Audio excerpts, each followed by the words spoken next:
Assalamualaikum dan salam sejahtera, bertemu kembali dalam MG Flash 21 Februari bersama saya Nur Ayuni Johari. Kita mulakan dengan berita utama.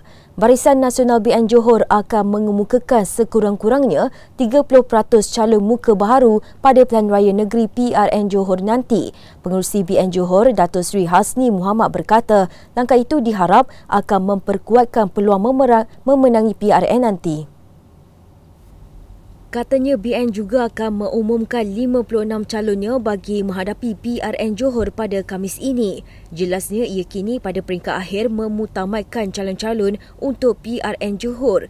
Pada 28 Januari lalu, UMNO dan BN Johor dilaporkan akan melakukan perubahan termasuk mengemukakan calon muda seperti kemahuan masyarakat dan akar umbinya. Sementara itu, Muda hari ini mengumumkan 3 lagi calon bagi Pilihan Raya Negeri PRN Johor pada 12 Mac depan. Presidennya Syed Saddiq Syed Abdul Rahman berkata, langkah pencalonan yang dibuat hari ini selaras dengan usaha parti itu untuk menampilkan pemimpin yang muda, segar dan aktif dalam arena politik untuk berkhidmat kepada rakyat. 3 calon baharu yang diumumkan oleh Naib Presiden Muda Lim Wee Jet, calon Dewan Undangan Negeri Don Tenang, Afiqah Zulkifli merupakan pengasas bersama Muda, calon kerusi Don Bukit Kepong dan Azrul Rahani pula pengasas Muda Johor, calon Bukit Permai. Tambah Syed Saddiq, Muda akan mengumumkan lagi beberapa nama calon lain. Mengetuai Muda Johor, Saudara Afiqah lagilah setiap kali musim banjir, setiap kali ada keluarga yang memerlukan laptop, tablet. Semasa Bukit Kepong dibanjir di Landa Turut, Afiqah orang pertama yang turun, ya, dapat fundraise ratusan ribu untuk beli barang-barang keperluan. So Wijat juga, Amira Aisyah semua dah set up video, dah memang ada tempat di sana dan memang kini fokus berkhidmat, mendengar keluh kesah masyarakat supaya akhirnya jika dipilih mereka dapat berikan kualiti khidmat yang terbaik. Ahli Parlimen Muar itu berkata demikian dalam sidang media di Labis Gamat Johor hari ini. Ketiga-tiga kursi itu adalah sebahagian daripada 6 kursi yang diberikan Pakatan Harapan PH menerusi rundingan antara DAP, Parti Amanah Negara Amanah dan Muda. 3 lagi kursi adalah Don Parit Raja, Don Macap dan Don Puteri Wangsa. Pada 14 Februari lalu, Muda telah mengumumkan Setiausaha Agungnya Amira Aisyah Abdul Aziz sebagai calon pertama parti itu di PRN Johor yang akan bertanding di Don Puteri Wangsa. Pertuturan semula Majlis Amanah Rakyat MARA akan dilakukan sebaik saja siasatan Suruhanjaya Pencegahan Rasuah Malaysia SPRM selesai. Menteri Pembangunan Luar Bandar, Dato' Sri Mazil Khalid berkata ketika ini pihaknya menyerahkan sepenuhnya siasatan kepada Suruhanjaya itu. Tidak mau campur lagi sebab dia masih dalam investigation. Biarlah investigation ini selesai dan baru kita ambil apa-apa tindakan yang patut kita ambil. Sebelum ini, SPRM mengesahkan siasatan dijalankan Kod Seksyen 23/1 Akta SPRM 2009 berkaitan kesalahan mana-mana pegawai badan awam yang menggunakan jawatan atau kedudukan untuk mendapatkan suapan. Pada 11 Februari lalu, SPRM mengambil keterangan 5 pegawai kanan MARA berhubung dakwaan penyalahgunaan kuasa. Agensi itu turut melengkapkan siasatan dan akan menyerahkan kertas siasatan itu kepada pengarah perundangan dan pendakwa raya. Sebelum ini, pengarah kanan siasatan SPRM, Datuk Hishamuddin Hashim, mengesahkan pihaknya membuka siasatan mengenai perbelanjaan kad kredit yang dilakukan individu dilantik dalam MARA Corporation. Seterusnya, program Semarak Niaga yang dilancarkan Perdana Menteri Dato' Sri Ismail Sabri Yaakob dirangka supaya komuniti usahawan negara terutamanya perusahaan mikro kecil dan sederhana PMKS mampu bangkit semula dan terus berkembang. Menteri Kewangan Dato' Sri Tengku Zafrul Tengku Abdul Aziz berkata, pembentangan bajet 2022 yang merangkumi pelbagai usaha pemudah cara perniagaan serta pelbagai insentif cukai akan dapat membantu negara mencapai sasaran penciptaan 600,000 pekerjaan untuk keluarga Malaysia pada tahun ini sekaligus melonjakkan lagi ekonomi negara. Mengalami keuncupan sebanyak 7.3% pada tahun 2020.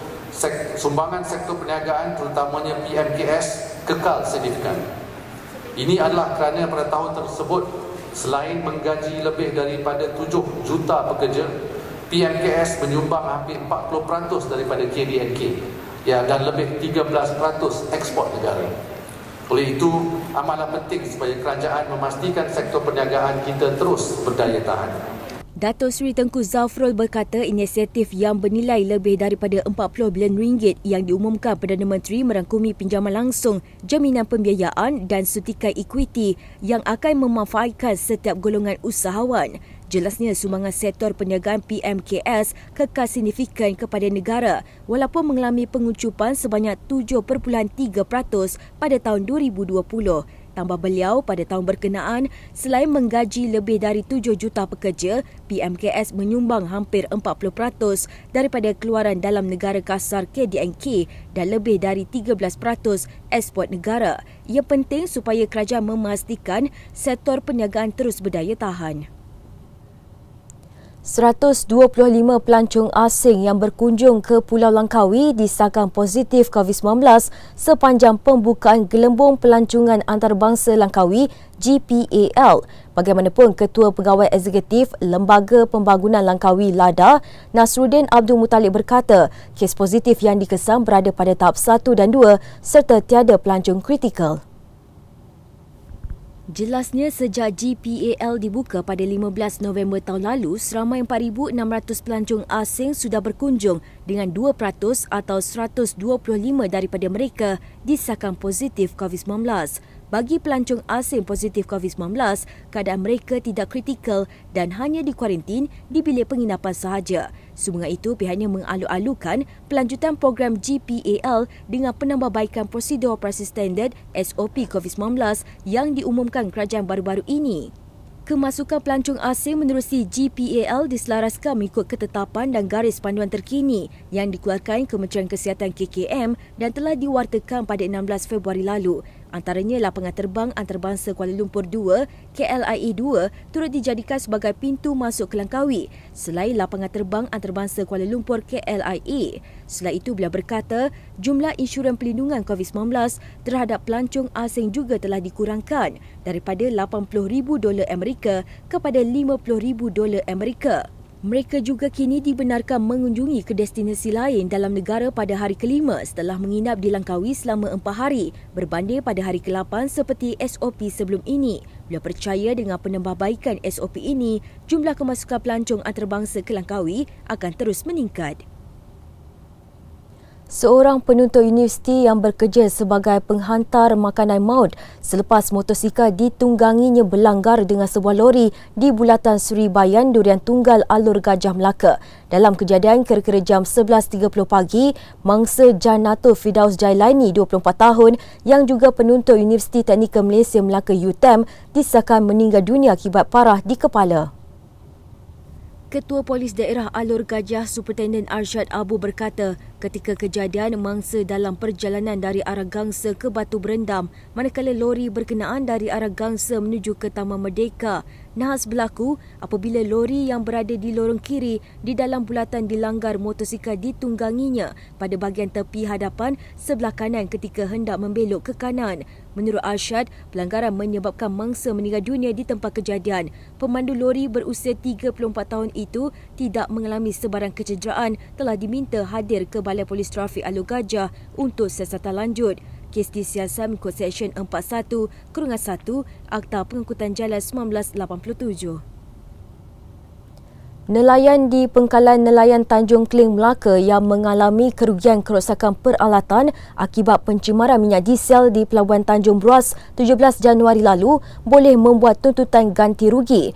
Pengarah Jabatan Perikanan Negeri Muhammad Fazil Solihon berkata ia mencakupi kerugian pukat hanyut yang rosak dengan disahkan berpunca daripada kecuaian kapal di pelabuhan berkenaan. Sebab memang dah dilaporkan dan untuk Jabatan Perikanan kita dah minta kepada nelayan mana-mana peralatan menangkap ikan, hanya macam pukat hanyut dia sekiranya tidak boleh digunakan, mereka boleh membuat laporan polis dan kita akan angkat kepada Jabatan Laut untuk digantikan ganti rugi. Memang itu adalah kita punya prosedur lah. Sebab kita pun dah bersama dengan Jabatan Laut, sekiranya ada kapal yang boleh menyebabkan kemalangan ke apa disebabkan oleh kecuaian kapal itu sendiri, boleh diminta ganti rugi lah. kepada syarikat perkapalan ataupun dia punya. Beliau berkata demikian ketika ditemui media pada program pelepasan benih ikan ke perairan umum dan penyerahan lesen sampan khas Negeri Melaka di Sungai Duyung, Kampung Kandang siang tadi. Semalam, Malaysia Gazette melaporkan 40 nelayan di Pekalan Nelayan Tanjung Kling mendakwa kehilangan hasil sehingga 70% sehari sejak Jumaat lalu dipercayai berpunca daripada pencemaran tumpahan minyak diesel kapal kargo di kawasan berkenaan. Selain kehilangan pendapatan harian, nelayan juga terpaksa menanggung kerugian ribuan ringgit apabila pukat hanyut yang digunakan rosak akibat terkena pencemaran diesel. Seterusnya, kadar caj yang dikenakan lebih murah berbanding pusat kecantikan bertauliah selain rawatan yang disediakan pula menyeluruh dan pelbagai antara umpan menarik pelanggan. Bagaimanapun di sebalik tawaran itu, ia dikesan menjalankan pelbagai rawatan tanpa kelulusan daripada Kementerian Kesihatan KKM.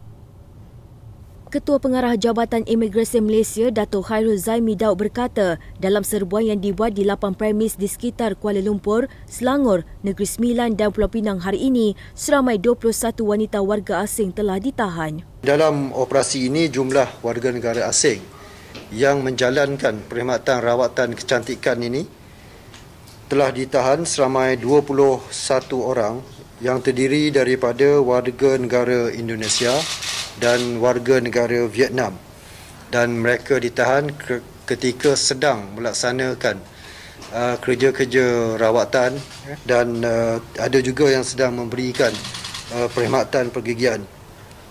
Operasi ini adalah hasil daripada kejayaan pemerhatian dan risikan bersama di antara Jabatan Imigresen dan juga Kementerian Kesihatan Malaysia selama lebih kurang 5 bulan.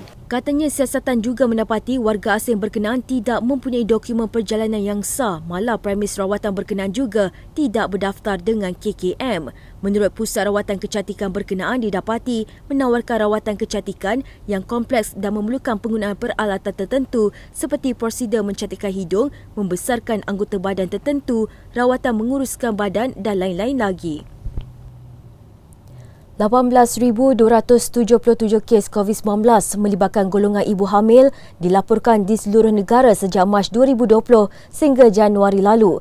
Ketua Pengarah Kesihatan Tan Sri Dr. Nur Syam Abdullah berkata, daripada jumlah itu 191 kes kematian telah direkodkan melibatkan ibu hamil akibat komplikasi jangkitan COVID-19 sejak pandemik itu bermula. Menerusi capan Twitternya, kesemua kematian dalam kalangan ibu hamil yang dilaporkan itu dikesan berlaku pada tahun 2021. Namun bagi tahun ini, sehingga 15 Februari lalu, tiada sebarang kes kematian melibatkan ibu hamil disebabkan oleh jangkitan COVID-19. Berdasarkan analisa pada data yang diperolehi, sebanyak 79% daripada kes kematian didapati tidak menerima vaksin COVID-19, manakala 83% kes kematian pula mempunyai komorbid. Sementara itu, menerusi data bilangan kematian ibu hamil disebabkan komplikasi jangkitan COVID-19 yang dikongsikan Tan Sri Dr. Nur Hisham, bahawa kematian tertinggi dalam kalangan ibu hamil direkodkan berlaku pada Ogos tahun lalu dengan 77 kematian. Laporan tadi mengakhiri MG Flash hari ini. Terus bersama kami untuk perkembangan terkini dari masa ke semasa. Hanya di platform media sosial Malaysia Gazette di Facebook, Twitter, Instagram dan juga YouTube atau melalui portal di www.malaysiagazette.com. Assalamualaikum dan selamat malam.